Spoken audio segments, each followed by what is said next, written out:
dashur, ju përshëndes, jemi rikthyer sërish në TikTok, ku do ndalemi dhe ditën e sotme tek lindja e mesme ndër kaq kryeministri izraelit Benjamin Netanyahu dhe presidenti amerikan Donald Trump. Ashtu siç është raportuar gjatë ditës, kanë zhvilluar këtë diel një bisedë telefonike dhe të dy udhëheqësit diskutuan mundësinë e rinisjes së luftimeve me Iranin, ndërsa nga ana tjetër dhe presidenti i Amerikës Donald Trump e informoi gjithashtu Netanyahu për vizitën e tij të fundit që bëri në Kin. Kam të ftuar ditën e sotme për diskutuar mbi këto zhvillime Ruel Domi. Ruel, përshëndes Knesja. Përshëndetje, përshëndes Knesja. Atë Ruel, për ta nisur me zhvillimet e fundit, fillimisht do doja të dija se si e ke parë vizitën që Donald Trump zhvilloi në Pekin dhe takimin e tij me Xi, dhe ndërkaq pse tashmë Trump po koordinon dhe lëvizjet me Netanyahun menjëherë pas vizitës tij në Pekin? Shiko, do të nisja nga kjo e fundit, në fakt, nuk mendoj që ka një koordinim të dukshëm ndoshta me Netanyahun, patjetër që në rast se do të kishte një koordinim, patjetër që do të kishte të bënte me çështjen e Iranit, sepse ne e dimë më që Shtetet Bashkuara të Amerikës dhe Izraeli janë një konflikt ose një luftë drejt për drejt me Iranin, dhe sigurisht që në rast se ti ke folur, pra palë amerikane ka biseduar me palën kineze për çështjen e Iranit dhe për çështjen e ngushëllisjes së Hormuzit, vetëm në atë moment ndoshta mund të kishte një koordinim me Netanyahun. Megjithatë, ajo çfarë ne duhet të shohim nga ky takim, pra nga takimi midis Trumpit dhe liderit kinez Xi Jinping, në fakt ka shumë gjëra, por kryesorja ka të bëjë me faktin që Shtetet Bashkuara të Amerikës, siç e kemi thënë në këtë emision disa herë, e konsiderojnë Kinën rivalin kryesor për dominancë globale ekonomike, pra tregjeve, dominancë globale ushtarake, diplomatike etj. Dhe në këtë kuadër sigurisht që ne pam që kur palë amerikane ulën me palën kineze, domethënë Trumpi kishte marrë të gjithë artillerinë e rëndë të politikës amerikane, gjithë kabinetin e vet, me sekretarin e shtetit Marco Rubio, me sekretarin e mbrojtjes Pete Hegseth, me zëvendës presidentin JD Vance, kishte ardhur me artillerinë e rëndë ekonomike, pra me të gjithë miliarderët, nga CEO i Nvidias tek Elon Musk i Teslas, dhe sigurisht që përveç përballjeve gjeostrategjike midis amerikanëve dhe kinezëve, patjetër që përballja ekonomike është në krye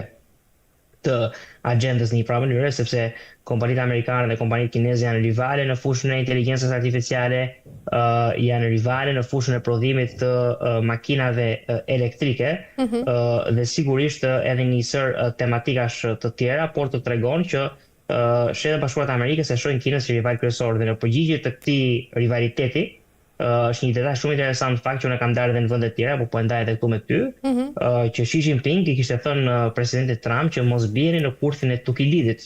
Dhe në fakt kurthi i Tukididit është një koncept që daton nga antikiteti grek, nga filozofi Tukididi, i cili pa që midis Athinës dhe Spartës, pra midis Spartës që ishte fuqia e asaj kohe dhe Athinës që ishte fuqia në ngritje, pati luftë, dhe pastaj ka qenë geopolitikani i njohur amerikan Graham Allen i shkollës Harvardit, Universitetit Harvardit, i cili studioi 16 konflikte, dhe nga 16 konflikte midis fuqisë në zyrë, nëse mund ta quajmë, dhe kandidatit për të bërë fuqi e madhe, për të bërë fuqi globale, nga 16 raste, 12 raste ka pasur konflikt armatosur. Ka pasur luftë, dhe në një farë mënyrë Xi Jinping po i thot Trumpit që na e kaloni stafetën butësisht në mënyrë që mos të ketë luftë, mos ketë konflikt. Ky është një detaj interesant që do doja ta ndaja për të shpjeguar në një farë mënyrë dinamikën midis SBA-ve dhe Kinës. E qartë, Ruel, mendon se ka pasur ndonjë marrëveshje të fshehtë mes presidentit amerikan edhe Xi? Nuk di të them për një marrëveshje të fshehtë, megjithatë di që patjetër janë diskutuar tematika të rëndësisë globale, duke filluar nga ngushëllisja e Hormuzit dhe kriza në Iran. Patjetër që është folur që është dakordsuar fakti që Irani nuk do të ketë armë bërthamore, dhe madje Kina dhe si thua, e ka vënë veten ose është vetë ofruar që të ndërmjetësojë për konfliktin midis Shtetit Bashkuar të Amerikës dhe Iranit. Kujtojmë që Kina, pavarësisht se në duke është tërhequr nga linja e mesme, në fakt është përpjekur gjithmonë që të futet në linjën e mesme nëpërmjet mënyrave të ndryshme. Për shembull, porti i Haifës, porti izraelit i Haifës, është i operuar në fakt nga kompani kineze, që është shumë e çuditshme sepse Izraeli presupozohet të jetë aleat i Shtetit Bashkuar të Amerikës. Nga ana tjetër, dikur, pra përpara 7 tetorit të vitit 2023, përpara sulmit Hamasit, Kina u fut në linjën e mesme me idenë që do pajtonte Arabinë Saudite dhe Iranin. sepse e konsideronte në benefit të politikës së vet të pajtonte Arabinë Saudite me Iranin, por ishin amerikanët ata që ndërhyjnë. Domethënë Kina është përpjekur gjithmonë të bëjë lëvizje në lidhjen e mesme dhe në këtë kuadër është vetë ofruar që të jetë mediator midis SBA-s dhe Iranit, dhe presidenti Trump sigurisht nuk e ka pranuar këtë gjë. Nga ana tjetër, një çështje shumë e nxehtë mbetet inteligjenca artificiale, makinat elektrike, tarifat, fakti që Kina për vite ka vjedhur atë që intellectual property ose prona intelektuale e kompanive amerikane, dhe sigurisht çështja ndoshta më kryesore që ndan Shtetet Bashkuara të Amerikës nga Kinë është çështja e Tajvanit, sepse ne dimë mjaft mirë që Kina e konsideron, ose Kina komuniste, Republika Popullore e Kinës e konsideron Tajvanin, Republikën e Kinës, ndryshe, pjesë të vetën, nuk e konsideron shtet sovran të pavarur. Ky në fakt është një qendrim amerikan që nga viti 1979, pra që nga viti 1979 nga administrata Jimmy Carterit, Shtetet Bashkuara të Amerikës kanë ndjekur atë që quhet One China Policy, pra politika e njërës Kinë, duke njohur Kinën komuniste, qeverinë e Pekinit, Republikën Popullore të Kinës si të vetmin entitet që qeverisë kinezët, pavarësisht se në mënyrë jo de jure, po de facto ka njohur sovranitetin e Tajvanit. Në fakt, Shtetet Bashkuara të Amerikës kanë një marrëveshje të sigurisë të mbrojtjes me Tajvanin, dhe kjo është arsye pse Kina nuk e sulmon Tajvanin, dhe sigurisht mbetet thuhet që në rast se do të kishte një konflikt të drejtë për drejtë midis Shtetet Bashkuara të Amerikës dhe Kinës, ai do bëhet në Tajvan, sepse fitet që në rast se Kina do sulmonte Tajvanin, Shtetet Bashkuara të Amerikës do të ndërhynin për ta mbrojtur Tajvanin, dhe kjo është edhe nga presidenti Joe Biden. Në kohën kur Biden i ka qenë në zyrë, në mes të luftës në Ukrainë, i kohë kur SBA kishte financuar luftën në Ukrainë me diku ke $300 miliardë, ai u pyet që në rast se Kina do sulmojë Tajvanin, ne do ta mbrojmë, e ka thënë në mënyrë eksplicite këtë gjë. Kjo në kohën e administratës Biden. Tani Grisela lind pyetja pse po diskutohet Tajvani pikërisht tani, sepse në planin e Partisë Komuniste Kineze është që Tajvani do të bërë pjesë e Kinës brenda vitit 2027. Sepse në vitin 1927 është krijuar Republika Popullore e Kinës, ka nisur lufta civile midis komunistëve dhe Kuomintanit, që është Partia Nacionaliste që pastaj është vendosur në Tajvan, luftë civile që zgjatej deri në 49-ën dhe që u fitua nga komunistët në Kinë, por 1927-2027 janë 100 vite. Pra 100 vite nga formimi i shtetit të modern kinez komunist, dhe në këtë kuadër Kina komuniste kërkon ta absorbojë ose ta fusë prap Tajvanin në tutelën e vetë qeverisë, dhe fitet që do të ketë një pushtim fizik, kinetik të Tajvanit në vitin 2027 nga ana e Kinës. Dhe sigurisht që në rast se kjo do të ndodh, Amerika do të testohet, sepse nëse qëndron hezitante, nëse nuk bën asgjë, nëse nuk e zbaton atë marrëveshjen që ka me mbrojtjen me Tajvanin, kjo mund të sinjalizojë që Amerika nuk i merr seriozisht marrëveshjet e mbrojtjes që ka me vendet e tjera. Mund t'i thotë edhe Serbisë për shembull, që shiko, me vërtetë ne Kosovën e mbrojmë me NATO, po ju mund të futeni se ne s'do bëjmë gjë. E kemi thjesht në letër këtë gjë. Pra mund të prodhojë një efekt domino kudo. Edhe sidomos të Kosovë, sepse Serbia sheh Kosovën siç Kina sheh Tajvanin, dhe nga ana tjetër, në rast se Shtetet Bashkuara të Amerikës reagojnë ndaj një pushtime të Tajvanit, që shpresojmë mos ndodh kur, atëherë hyn një konflikt të drejtë për drejtë me Kinën. Pra është një thikë me dy presa. E Arturel, nga ana tjetër, a mund të jetë Kina ajo pra që mund të frenojë, le të themi, ndezjen e konfliktit pra mes SBA-s dhe Iranit? Në aspektin e frenimit, konflikti është ndezur dhe nuk ka çfarë të frenohet më. Ajo çfarë Kina mund të bëjë normalisht është të mbush mendjen e Iranit që të heqë dorë nga ambicet për marrjen e armëve bërthamore në këmbim të një farë mënyre dhënies së sigurisë afatgjat nga ana e Kinës. Mund t'i japi Iranit marrëveshje të mira për blerjen e naftës, në një kohë kur ka një bllokadë detare që ka bllokuar gjithë portet iraniane, dhe Irani po mbet $400 milion në ditë nga mosshitja e naftës, $400 milion në ditë hemorragji ekonomike nga ekonomia e Iranit për shkak se nuk po shet dot naftën. Dhe një sër gjërash të tjera që mund të kenë të bëjnë me garantimin e regjimit, por unë mendoj që edhe nëse Kina futet në valle, Shtetet Bashkuara të Amerikës e kanë ndarë mendjen që do përpiqen të dobësojnë influencën e Kinës. Dhe nëse Kina arrin ta portretizojë vete si stabilizuese dhe si paqëruese, dhe arrin të japi fund konfliktit në Iran, atëherë Kina do të fitojë. Kina do të marrë legjitimitet dhe më të shtuar, ndërkohë që ne kemi thënë dhe në studion tonë që kjo luftë ndaj Iranit është hapur sepse Shtetet Bashkuara të Amerikës janë në fakt në luftë të ftohtë me Kinën. Pra, Shtetet Bashkuara të Amerikës nuk i ka lënë mendje që të nisë një luftë me Iranin për të dobësuar Kinën dhe ta forcojnë Kinën. Pra do bëjnë çdo gjë që Kina të dobësohet në radh parë duke goditur supply chains, pra duke goditur zinxhirin e ofertës, kjo goditet sigurisht duke vënë presion mbi ngushticën e Hormuzit, sepse Kina merr 30% të naftës nga ngushtica e Hormuzit, por bëhet sigurisht edhe duke i dhënë një fund të luftës pa e portretizuar Kinën si paqëruese, si stabilizuese. Sepse në rast se ndodh kjo gjë, atëherë Amerika do të ketë probleme shumë të mëdha në raport me këtë rivalitetin që ka me Kinën. E qartë, në fakt Ruel, sa i përket edhe armëve bërthamore, është thënë nga sekretari amerikan i energjisë se Irani tashmë është javë larg pra ndërtimit të këtyre armëve bërthamore. Sa reale është Ruel dhe cili është rreziku? Shiko, këtu ka në fakt një dualizëm nga panamerikane, që është një dualizëm i cili sigurisht lë shumë vend për dyshim dhe për interpretim, sepse në njërin anë në qershor të vitit 2025 u tha që është goditur ky materiali bërthamor i Iranit, janë goditur ato qendrat e pasurimit të uraniumit në tokë etj. Më pas u tha që tani ka nevojë për një pushtim sepse akoma nuk janë goditur ose ka akoma ambicie Irani për të ndërtuar armë bërthamore. U është thënë deri tani që janë goditur të gjithë centralet e pasurimit të uraniumit, por tani thuhet që prapë Irani, pra më është çështje, duhet të kuptohet për çfarë ka nisur kjo luftë. Pra kjo luftë ka shumë arsye, por në raport me armët bërthamore nuk është çështje e apo ndërton Irani armë bërthamore apo nuk po ndërton. Është çështje e a ka qëllim Irani të ndërtojë armë bërthamore. Pra, jo më kot për shembull ka ato 14 pikat e famshme, që Trumpi ka dërguar ose SBA ka dërguar Iranit në mënyrë të Pakistanit, dhe që Irani është kundër përgjigjur. Një për pikave amerikane ka qenë që duhet të ndalohet pasurimi i uraniumit për 12 vite. Qartë. Dhe kjo sigurisht është një mesazh që amerikanët kërkojnë garanci afatgjata që Irani nuk do të kërkojë të ndërtojë armë bërthamore. Pra është çështje intencioni, nuk është çështje aftësie e Iranit për të ndërtuar armë bërthamore. E qartë, por pse po rikthehet Ruel frika globale, po them, nga armët bërthamore dhe nga ana tjetër se i rrezikshëm është edhe uraniumi i pasuruar në 60%? Po nis nga kjo e fundit, uraniumi i pasuruar mbi 60% në mos gaboj është i përdorshëm vetëm për armë bërthamore.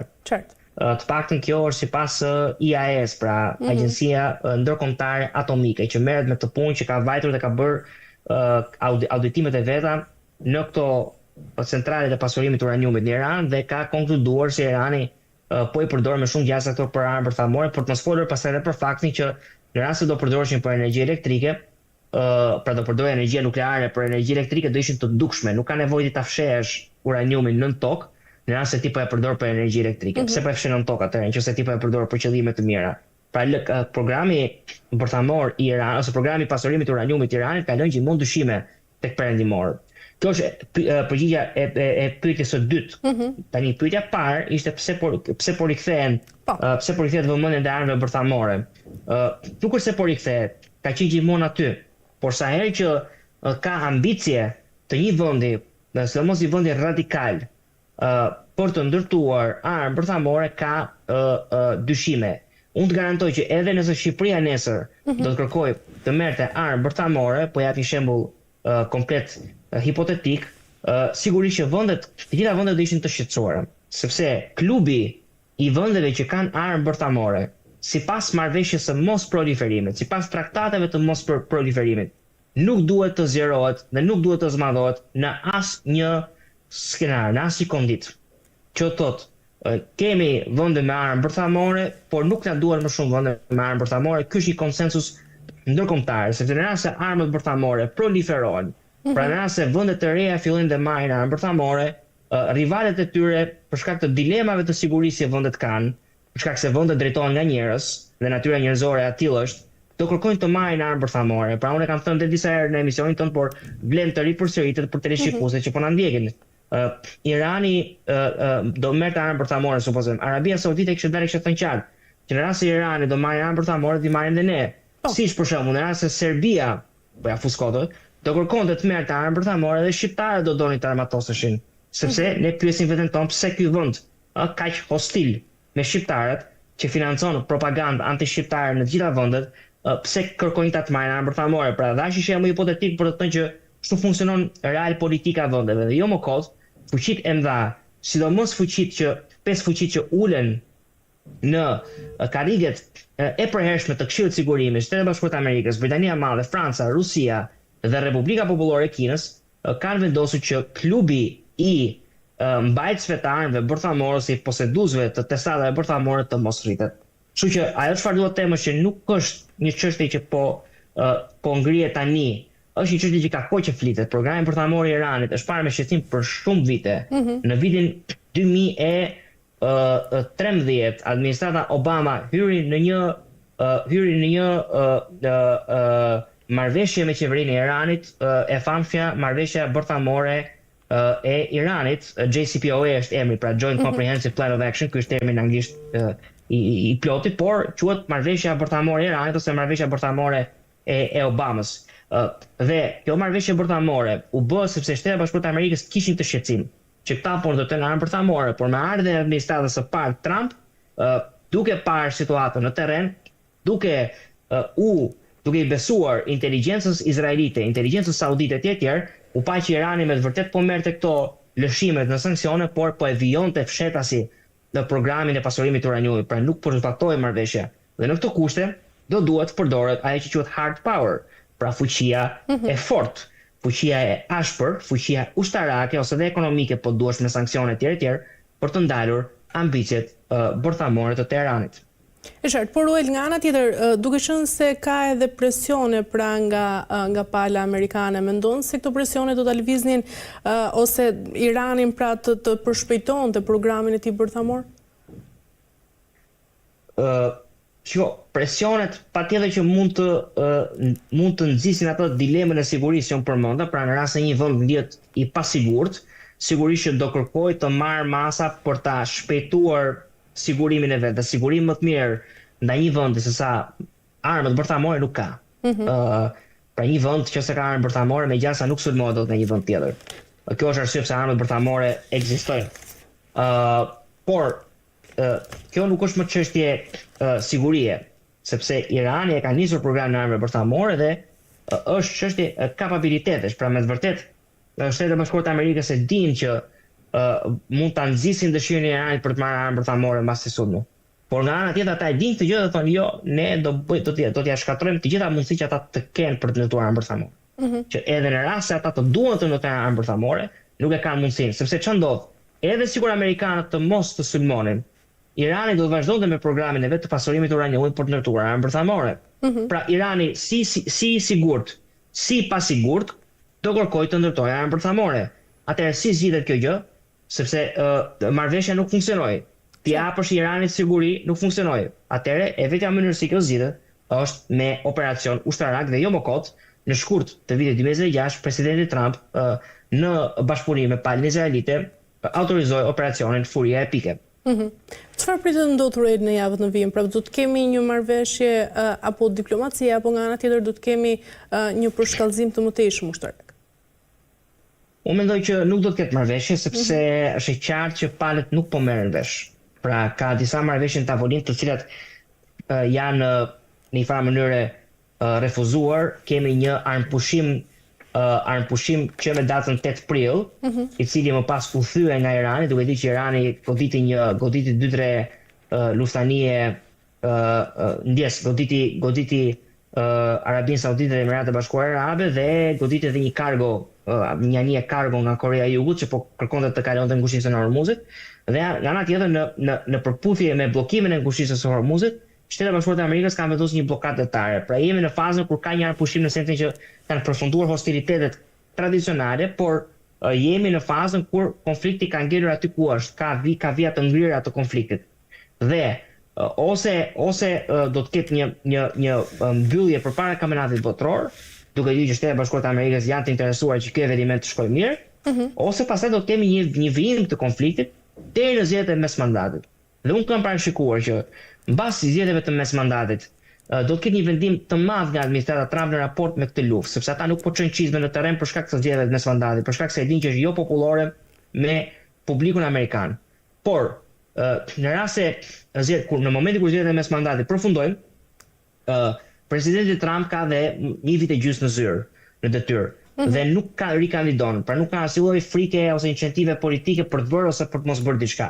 Qartë. Dhe kërkon të lë një trashëgimi të mirë, një trashëgimi fituese dhe ndoshta çon dhe trupa në Iran, sepse po kuptohet që pa trupa nuk fitohet dot kjo luftë. A do të jenë trupat në operacione të mëdha ushtarake, siç ne kemi parë në Irak apo në Afganistan, apo do të kemi operacione specifike të targetuara kirurgjikale, siç mund të jenë ato për shembull që u përfolën në ishullin Karg, që nga ku Irani përpunon 90% të naftës që tregton, kjo mbetet për të parë. Por megjithëse zgjedhjet e mesmandatit do të jenë një turning point, do të jenë një pikë these në raport me këtë luftë. E qartë, por Ruel, nga ana tjetër, pse Trump tashmë po i kushton kaq shumë rëndësi pra njëkohësisht Kinës, Iranit, por dhe Gadishullit Korean? Tani, së pari, Irani ka rëndësi sepse në Iran ndodhet ngushtica e Hormuzit. Dhe siç e kemi thënë, rivaliteti i Shtetit Bashkuar të Amerikës me Kinën bën që Shteti Bashkuar të Amerikës të kërkojnë të kontrollojnë të gjithë ato që quhen choke points ose pika nevralgjike të kalimit të madrave, të kalimit të pasurive minerare, të kalimit të hidrokarbureve etj. Në këtë rivalitet me Kinën, Shtetet Bashkuara të Amerikës do kërkojnë të kontrollojnë këto nyje, këto pika nevralgjike. Prandaj për shembull Grisela, përveç se flitet për ngushticën e Hormuzit, por shumë flitet edhe për ngushticën e Malakës, që është në Indonezi, për shembull. Pra tani është bërë një çështje, po bëhet luftë ngushticash kjo. Të gjithë vendet që kanë ngushtica, deri dje konsiderohen në avantazh, që shikon ne kemi ngushticë. Nesër thon, ndoshta mund të bëhemi ne fush betejë ashme konfliktit, sepse kemi një ngushticë. Dhe këto dy fuqi janë në një rivalitet me njëra tjetrën. Çfarë do bëjnë në raport me këto ngushtica? Pra në vetvete, ngushticat kanë një rëndësi strategjike në dominancën globale. Kjo është e para.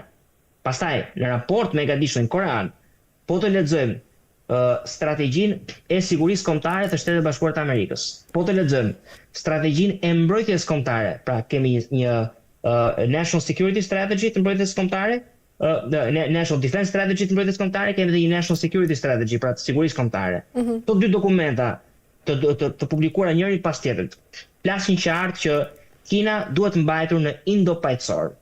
Dhe mënyra si Kina mbahet në Indo-Paqësor bëhet sigurisht duke kufizuar influencën kineze në hemisferin perëndimor, prandaj u bë operacioni në Venezuelë, prandaj flitet që do ketë një operacion tjetër në Kubë, prandaj presidenti Trump kërkoi që kanali Panamas të rikthehej Shtetet Bashkuara të Amerikës në mënyrë që të mos operohet më nga kompani kineze, prandaj ka kërkuar që Kanadaja të bëhet shteti 51 që mos ketë influencë kineze atje, prandaj ka kërkuar që gjiri i Meksikës të riemërtohet gjiri i Amerikës etj. Pra Kina të në një farë mënyrë, nëse mund të përdorim një term ndoshta më vulgar, pra të zbythet në një farë mënyrë se të lëvizet nga hemisfera perëndimore. E dyta, të duke lëvizur influencën ose ndikimin ekonomik që Kina ka mbi Evropë dhe mbi rajone të tjera, po mbi Evropë. Kjo për shembull shihet në marrëveshjet e energjisë që Shtetet Bashkuara të Amerikës po bëjnë me vende si Greqia dhe Shqipëria. Në Vlorë për shembull do ndërtohet një central që do marrë të liquefied natural gas, të LNG-n, gazin likuid natyror, dhe do ta transmetojë në disa vende të rajonit për të kundërbalancuar ndikimin ekonomik kinez. Kjo bëhet duke në një farë mënyrë zbehur ndikimin ekonomik të Kinës në Afrikë. Dhe flitet që ka një marrëveshje të fshehtë midis Shtetet Bashkuara të Amerikës dhe Turqisë, që rrit në mënyrë të ndjeshme influencën turke në Afrikë për ta ulur atë dhe për ta zbehur atë në lidhjen e mesme. Në mënyrë që Izraeli të ketë në kontroll lidhjen e mesme dhe Turqia në një farë mënyrë të rrisë ndikimin e saj në Afrikë për të kundërbalancuar Kinën.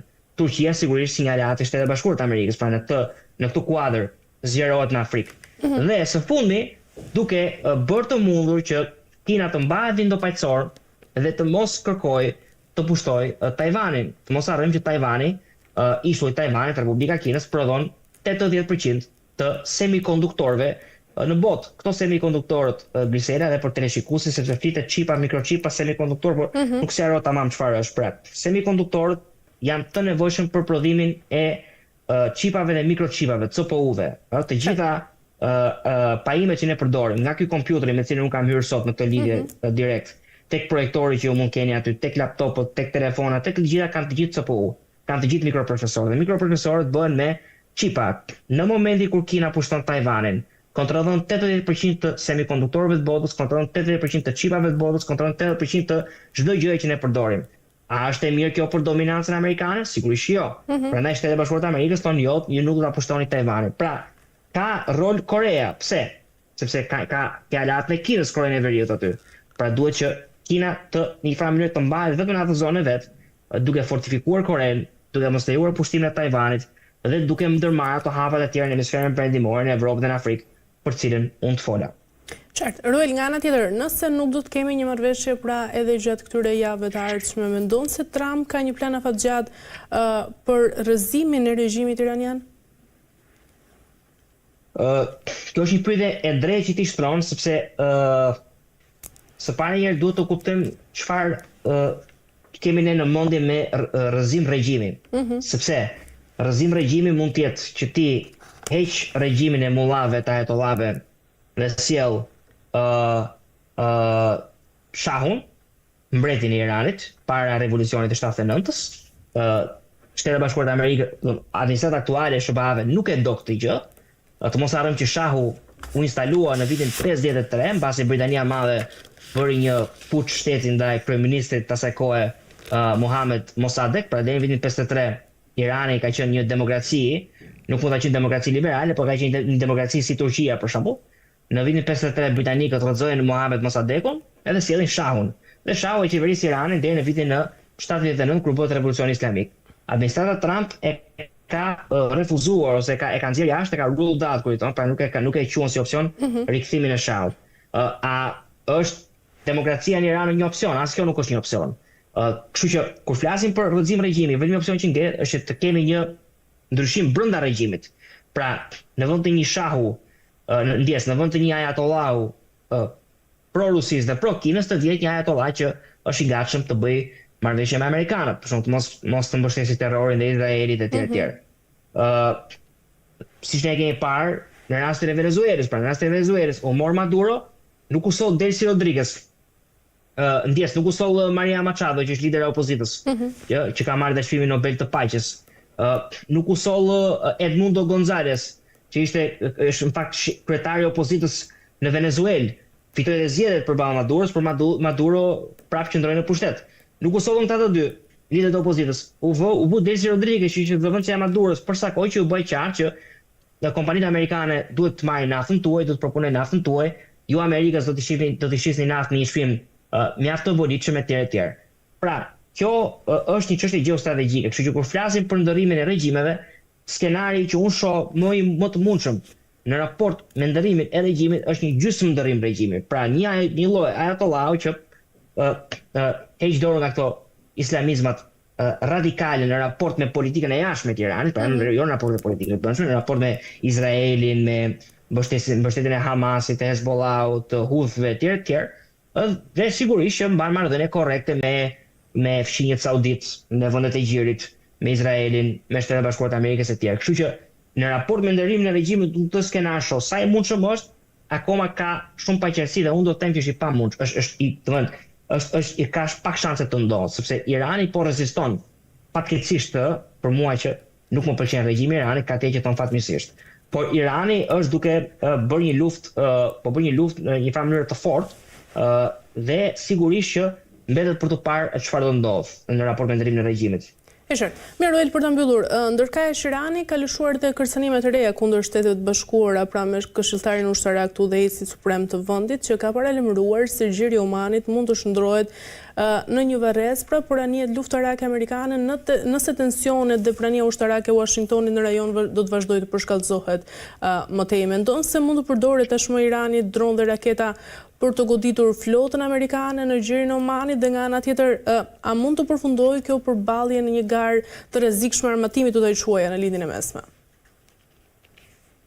Gara armatimit në lindjen e mesme ka nisur prekosh, nuk ka nisur nga lufta amerikane në Iran, sepse Izraeli është një vend i militarizuar, Turqia është një vend thellësisht i militarizuar, Arabia Saudite për shkak të luftës që ka me Houthët në Yemen është një vend i militarizuar. Irani patjetër ka një ushtri, ka gardë revolucionare që po lufton me Shtetet e Bashkuara të Amerikës, pra nuk ka nisur kjo gjë militarizim me linjën e mesme me luftën në Iran.